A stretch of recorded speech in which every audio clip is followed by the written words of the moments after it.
ഇമ്മ എനിക്കിന്ന് നമ്മളെ കോഴിക്കോടൻ പഴം നിറച്ചത്, പഴം പൊരിച്ചതല്ല കേട്ടോ, പഴം നിറച്ചത്. കോഴിക്കോടൻ സ്പെഷ്യൽ ആണ്. ഇന്ന് ജുബിക്ക് വേണമെന്ന് പറഞ്ഞപ്പോ നമ്മളിന്ന് പഴം നിറച്ചത് ഉണ്ടാക്കാന്ന് തീരുമാനിച്ചു. ഞാന് ഇവിടെ പഴം കൊണ്ടുവച്ചത് കാരണം ബാസിരാജിനോട് അത് പഴം വാങ്ങാൻ പറഞ്ഞു. അമ്മ എന്ത് പഴം കൊണ്ടുവന്നേ? പച്ച പഴം പഴിപ്പിക്കാൻ 2 ദിവസം എടുത്തിട്ട്. ഇവിടെ പഴമാണെന്ന് നിങ്ങൾ എന്നോട് പറഞ്ഞത്. പഴുത്ത പഴമാണോ പച്ച പഴമാണോ എന്നോട് നിങ്ങൾ പറഞ്ഞിട്ടില്ല. പഴം നിറച്ചതിന് പഴുത്ത പഴം. എന്റെ വരിയിൽ ഇത് ഞാനല്ല ഉണ്ടാക്കല്, എനിക്കറിയാലോ. ഇപ്പൊ അത് എനിക്കത് നിങ്ങൾ ഇപ്പൊ ഉണ്ടാക്കിണ്ടെങ്കിൽ ഉണ്ടാക്കി, എനിക്ക് പോയിട്ട് വേറെ പണിയില്ല. അപ്പൊ ഇന്ന് ഞങ്ങൾ പഴം നിറച്ചത് ഉണ്ടാക്കാൻ പോകണല്ലേ? ഉമ്മ പഴത്തിനെ കുളിപ്പിച്ച് നല്ല സുന്ദരി കുട്ടിയാക്കി. ഇപ്പോഴും പഴുത്തിട്ടില്ലേ? നിങ്ങൾ പഴുപ്പൊന്ന് അഡ്ജസ്റ്റ് ചെയ്യണം.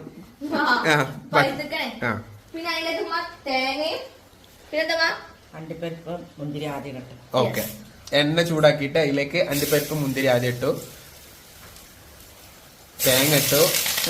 പൊട്ടോ പൊട്ടിക്കുമ്പോ ഞാൻ ഇളക്കാൻ പറ്റിയൊരു മോള്.